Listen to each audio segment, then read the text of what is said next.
for real. And because white said, no, karma ain't real. If it was, when white folks don't get theirs for slavery, them Crips and Bloods don't get theirs for this.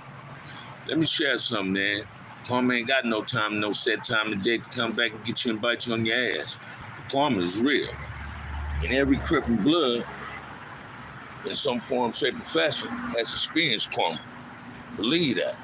Don't think we haven't. I don't know what make that man think we haven't experienced karma. You know what I'm saying? When I know I have, I'm a non-active gang member, right? In front of the kind of Crip. I experienced karma, man. It came back a few times and bit me on my ass. Took loved ones from me. On the same way, I didn't committed crimes on people. You understand what I'm saying? So we got to look at what we're saying. Don't never believe that karma, that there is no karma, because karma will come back and get you on your ass when you least suspect it, man. Sometimes that dude really say some shit that baffles me, man. That it confused the shit out of me on the shit that dude be saying, man. He say, it's karma for real. When they gonna get it for bombing human? Man, America been suffering for years, partner, for centuries. America been suffering for the shit they've been doing. That's karma. Oh, karma is real. And it's gonna come back and get you. Mayweather, how you doing, man? Been a minute. You understand what I'm saying? Karma is real, y'all. Listen to me, man. I wanted to get some stories about my boy Turtle. I was talking to my homeboy Red Bird the other day. I'm gonna flip topics for a minute. And my boy Turtle, rest in peace, is one of the truest homies I've met and loved in my life, man. Him and Baby. DK, BJ, Doc, you feel me? LaSalle, them, Thomas, Raymond, them, you feel me? I remember, man, on one of my first videos, I was telling y'all I went to the hole, being there with Turtle. Turtle was in there as a motherfucker, tried to underestimate the homie Turtle when he was in the pen. Tried to step to T with some bullshit, right? T used one of them old 10-inch flash that used a garden shear that used to trim grass with. Turtle got a boy a zipper. Hit the boy in the neck, had the boy with a zipper, man. You understand what I'm saying? Turtle had to show him what that SBC was like, man. That CC right up in him, right? Got that was Turtle's first shoe, man. You understand what I'm saying? And watch this.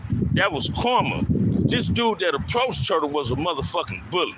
And he knew he was out of pocket. He could have did better going at Turtle with some honey. You feel me? Being the bee with some honey, catch more bees with vinegar, but honey than with vinegar. But he went at Turtle, think he was on some gangster shit, and Turtle showed him who the gangster was. You understand what I'm saying? And this dude I'm speaking of, I'm not gonna say his name, but he's resting in peace today because he was a bully. You understand what I'm saying? And sometimes bullies end up approaching the wrong person to bully and get that karma come back and bite them on their motherfucking ass. You understand what I'm saying? I remember one time, me, him, and the homie Nathan Palmer, we was all in Palm Hall. Nate had this old windy ass dude in the cell with him. He used to do a whole lot of barking, thinking he was tough, right? What's up, Sparrow? How you living, brother? And Nathan Palmer got the chunkums. Something about them Compton Crips, man. We gonna squabble. If we got some of us got a way better squabble than others. And Nathan Palmer is one that got one way better than others, man. That's my little homie. I love the shit out of Nate, man. But anyway, we're in the cell, man. Me and Turtle drinking our morning cup of coffee, and I hear somebody hollering. Bing, bing, bing, bing. You hearing the smacks on the motherfucker. Nate in there beating the shit out this dude, man. You know, because dude was up in there. Watch this. Nate one of them old humble brothers, too. Nate will let you get away with a whole lot till you get tired. And they're giving you fair warnings. Like, man, you keep doing the shit you're doing, man, I'm going to beat your ass. Whatever this old dude was doing, he kept doing it. I'm telling you, man, me and Turtle up in the cell drinking our coffee. I had just rolled a bugler, man.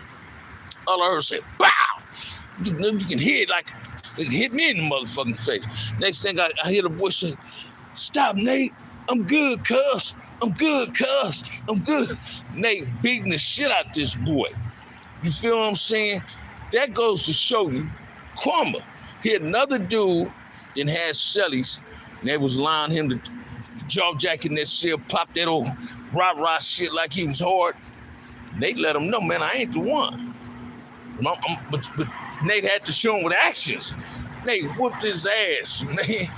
Nate was a cold beast with them shoulders, man. Nate was one of the homies.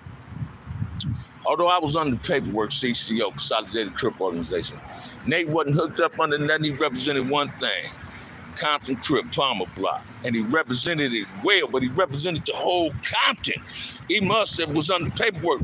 Nate didn't shy away from us. He fucked with us. I remember one time we in Chino, when me and him got out the hole after he whipped the shit out the boy in the cell in the hole. I'm flossing.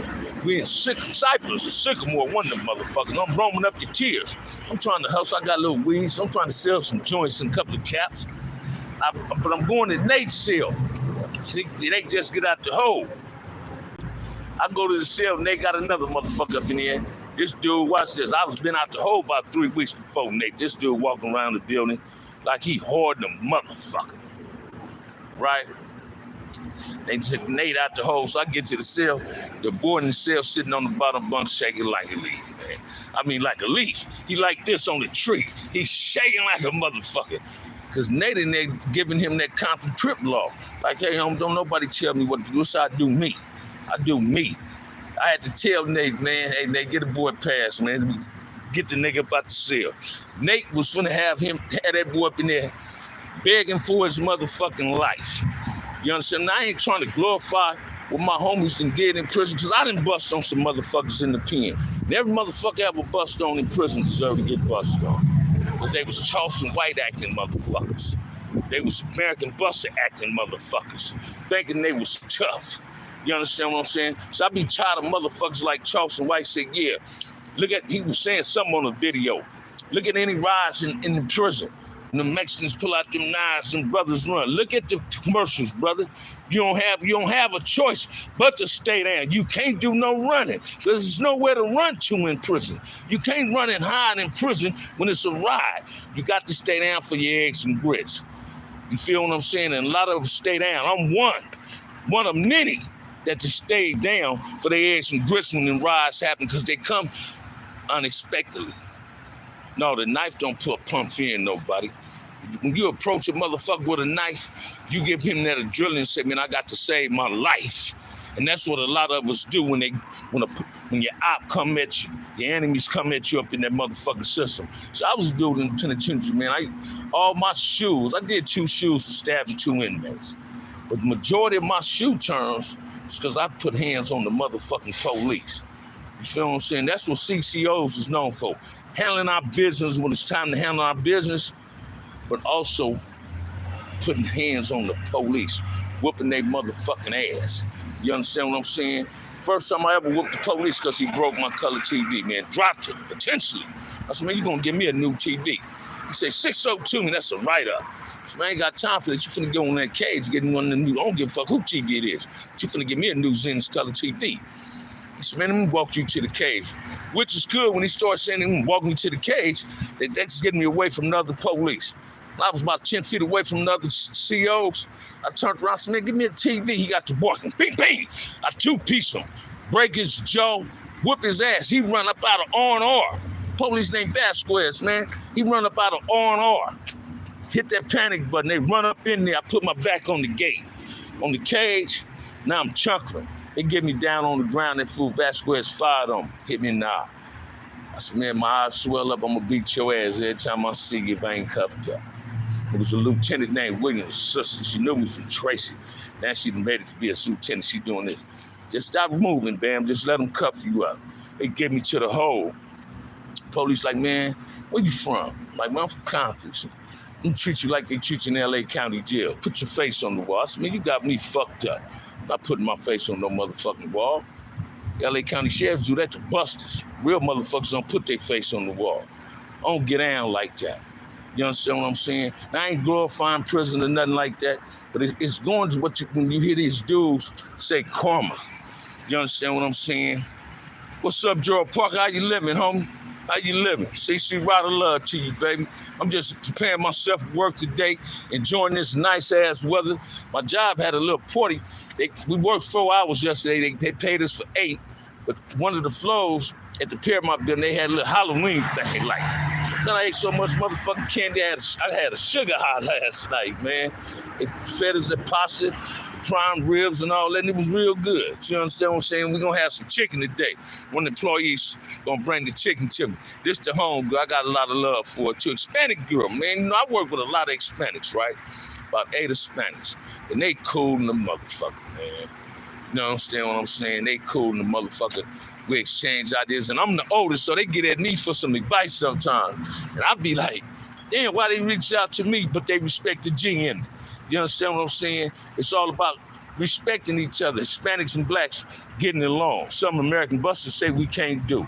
I was looking at an old clipping with him and AD. Hey man, I don't have no form of respect for that AD dude that's on No Jumper, man. When that dude, American Busta, disrespected us, the black community, AD kissed his ass. Then he had to show his sidekick, the Hispanic dude, like, oh, no, I don't know nothing about it, but people getting at me like Tiger really did something wrong. Now, I ain't bringing up no old shit. The boy Sonny Acosta just exposed American Busta, that he is a racist, that he don't like us. What's up, Snow? How you doing? You feel me? Man, it's a lovely day out there today. But man, I just be tripping on some of the things I see on YouTube. It's funny, but it ain't funny. Like the other day, when I did a show, I got caught in my feelings based on a couple of trolls, right? And one of the people that always tapped in my show say, "Bam, don't let it get to you." And I fed into that energy by not letting it get into me, right? But I do my feelings get caught up when I lose a black child in the ghetto. Right? See, this is something else I want y'all to know too, man. You know how they say we're a product of our environment? All right, when I was a kid going to elementary, junior high, and high school, I never seen people stand on the corners in my neighborhood selling drugs. My older homies, listen to me. If Raymond them was around, Salty and Mac them was around, we couldn't ditch school. They'd book our ass and make us go to school. They didn't want us doing what they used to do. But every time it's a ride, we burn up our own communities. We spray paint on our communities. So you're a product of your environment, or is your environment a product of you? You feel me? We're a product. Our environment is a product of us. We destroyed our own motherfucking environment. We the ones spray paint on the motherfucking walls.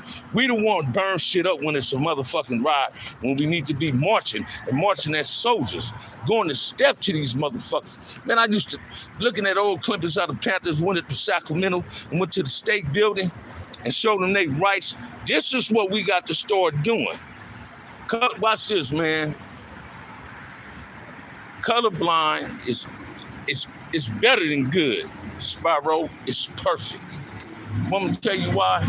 If you get a kid that hate another colored person, a person of a different color than him, that comes from the house. That comes from home. The parents is teaching them to hate that other person because of the color of their skin. My mother and father, my grandparents, them, they was from the South, man. But they didn't never teach us. Hey, watch this, man. I'm glad you asked me that, Kelly. About 2 years ago, I was sober. Matter of fact, I was up at Venice Beach on the boardwalk. I ran across his brother. And he was from Dago. And I bust on him in the pen. And when he see me, we see each other. I see him walking. I was wondering if it was him. I'm like telling my girl, man, I stabbed this dude in the pen. I hope you don't want no problems, right? Because I got that thing. I roll sometimes with that thing, that burner, man. I had it in the car, right? But we walking. Dude walked up to me, man. Let me show y'all what he said. We shook hands and we hugged each other. And we got to talking about it. And he said, man, the only reason I ain't responding right now, reacting to that, is I knew it wasn't personal, it was business. You was tripping and I was being a blood. That goes to show you that you can separate business shit from personal shit. And watch this, man. He went on his way, I went on my way. And me and my girl was talking about it, right? All the time, my girl had her hand in her purse. I didn't know she had her hand in the purse. So my girl carried that pepper spray, right? She had her hand on that thing, ready to hit the pepper spray just in case it go down. But yeah, I ran across a brother I done bust though. I ran across a couple of dudes I done did shit to in the penitentiary in that county jail. I remember one time I ran across somebody, our organizations was beefing. So I come down, I get called down to the county jail. I'm in the Crip March, 4800. Dude So I had my home was deeper. The CC was deep. So if I get into something, the CC riders be down with me. So the homie that was paranoid of him, he got that baby G, Gangster, right? So Gangster got him out that shit up in the pen. I could have did what the fuck I wanted to do. Believe that. But I respected my homie because Gangster had the keys up in there. And me and Gangster is equal. Equal with our positions and our ranking in the neighborhoods and all that. But I respected what he said. And this same dude I'm talking about, Jimbo from Harlem, resting in peace. Jimbo got cousins from Front Hood. Watch this, man. So I get out the pen, Jimbo get out the pen. Jimbo 131st one night at his Uncle Goat house. And that's the spot I hung out at. I ran with his cousin Doc. Oh, brother there too. Crip. We called him that, but that he wasn't no crip old man. And Jimbo daddy was telling him how, hey, Bam be looking out for me, taking care of me. He barely can walk. I used to help him with shit. Let me tell you, man, Jimbo took off a trench motherfucking coat. When the cool wood trench that the motherfuckers were in the 70s, right? He said, Bam, you want this? Cuz I'm like, dog. Came out of his pocket and had a 380. Say, you want my 380? I'm like, no, cuz we cool. That penitentiary shit, ain't nobody on that penitentiary. And me and Jimbo, we was always tight. It was just, he was a blue note and I was CCO. But we left it as business. It wasn't personal. You don't have to take things personal when it ain't personal, man. I heard Charleston White say, words can't hurt a motherfucker. Words shouldn't hurt a grown man. They're only supposed to hurt women and kids. Motherfuckers say, dude actually say, what if motherfucker walk into your face, Charleston White say, fuck your dead homies? White like, I ain't got no dead homies. I'm 45 years old, right? So the reason Charleston White is so fucked up, he didn't psych himself out in believing that he ain't got no friends. And Fake Berry don't even see that. He throw subliminal messages at him like, you ain't my motherfucking homeboy. I just got you with me for protection. See, Charleston White and about 3 or 4 other cats killed a white boy over a starter jacket. Now, how can 4 or 5 motherfuckers share a starter jacket? Right? Go to the juvenile facility, where the fuck he was at, because he wasn't in prison, and he became a Crip in jail. The only reason he became a Crip, it was for protection. The same people that protected his punk ass in jail, he gets on YouTube, on the internet, on the social media, and say, fuck us, fuck the dead homies, fuck everybody. Then he say he don't believe in karma. Karma might not hit you personally in your ass, Charleston White, but if his little boy family killed behind the coat of this shit, that's karma coming back at you. Let me show you what I'm talking about. You say, fuck all white girl. That's why your wife probably left your punk ass. That's karma. That your wife no longer want to be with you. You feel me? What's up, MG? How you living, brother? Words of life and death. Say it again, man. I'm telling y'all, man, karma is real. And it's all about how you treat people. What you put out is what you getting back in. Man, I walk around Los Angeles with no fear in the world. I fear no man but God. I don't look for drama in my life. I don't look to have problems with people. I'm a real humble brother. You understand what I'm saying? Yesterday I was going to work. I met this little young brother. He was on the bus. And we got to popping, and I did this. I said, man, if other young brothers was like you, it'll be all right. He said, you ain't lying. That's why I love my little homies like Bird, Bader, Pod, Buddha, Scrap. You feel me? Look, Capone, see Capone, them. I love all my little homies from Front Hood, Jim Jones, Ricky Moe. So I love all my little homies, T.J. and them. So I remember they was little kids and how they respected us, but they admired us on how we conducted ourselves. You understand what I'm saying? Even when I was in my addiction, my little homies still respected me. So I didn't have to wash cars. I didn't go on store runs for motherfuckers. I was a dude, man, when I was in my addiction, man, I used to think my homies like Eddie J and them gave me shit because they was afraid of me. But when I got sober and started going to meetings, what I found out was they wasn't afraid of me. They didn't want me to be at the gas station pumping gas. They didn't want to see their big homie pushing a motherfucking basket. You understand what I'm saying? And when I got sober, when I set that glass pipe down, y'all, when I got out of my addiction, got myself together, I don't know what made me get into it when I got out the pen, but when I got myself together, that's when I put that F hat on. I felt worthy enough to wear that front hood hat because I was represented in a positive way now. I got myself together. My first F hat I got, my ex-girl bought it and put 1 year sober on the motherfucking gym. I love and admire and respect her for that today, right? When I was in my addiction, I never did no scandalous shit, never ran off with nobody money, no sacks, no nothing. Because I loved it me. I wasn't gonna let the drugs love me. I was gonna just love me. I just liked getting high at that time. Today, man, my addiction is me. I'm addicted to myself. My life is together. God has blessed me with many opportunities. You feel me? And these opportunities just open up doors for me. People love me and respect me. I'm learning. I just learned how to love myself.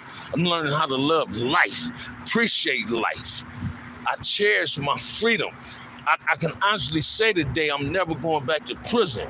You understand what I'm saying? I'm not here when I talk about prison stories. I'm not here to glorify prison. I want a kid to hear me.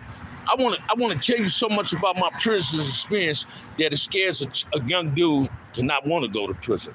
I want to tell you how much I used to crip and how cripping was so for real with me that you don't never want to become a crip or a damu because it can get you hurt. Being in these gangs, if you don't know what you're doing, you can get hurt. You can't be a gang member coming in and playing. You got to be for real with it. You got to be willing to give up some form of sacrifice to be a gang member. If you're not willing to give up no sacrifice, ain't no need in you wanting to be a gang member. You want to be a robber, stick man? If you ain't willing to give up no sacrifice, ain't no need in you trying to be a robber. Because you don't never know you pulling that pistol on somebody that they gonna just freely give you their shit. They might have a gun too. You understand what I'm saying? So basically what I'm saying is karma is real. And loving yourself is mandatory. We got to start loving ourselves. We got to start loving our community. Because you're not a product of your environment. Your environment is a product of you. It looks fucked up because we destroyed it. Every time it was a ride, we burnt up shit in our communities. I was in the pen. I was a kid doing the 65 ride. I was in penitentiary doing the 92 ride. And I was seeing that shit on the news, man, looking at my community burned down. Then when you come home, ain't nothing, a whole lot of shit ain't black owned. Other people owning shit in your community. Then we get offended. You understand what I'm saying? Because watch this, man. As soon as we get some money, we want to move outside the community and try to do the Charleston white shit. Talk about the community. No, man. Your community built you. Front Hood built me. I'm not ashamed to tell no. I love my neighborhood, man. I love the shit out of I love the city of Compton. It's Tanners, Lantanas, Nutties. All the hoods in Compton, Carvers, Monas, I love Compton. West Side, Pyro, Fruittown, Ludus, I love Compton. Stop disrespecting yourself by disrespecting your city. It's all about rebuilding our cities. You understand what I'm saying? We need to really start getting ourselves together, being a positive role model, being a mentor. Share your experience, strength, and hope with the youth out here, for they don't have to go through the same shit we went through. Let the youth know that we done already ran into the wall. And it's not moving the wall. The only consequence is you're going to gangbang that leads to death or prison.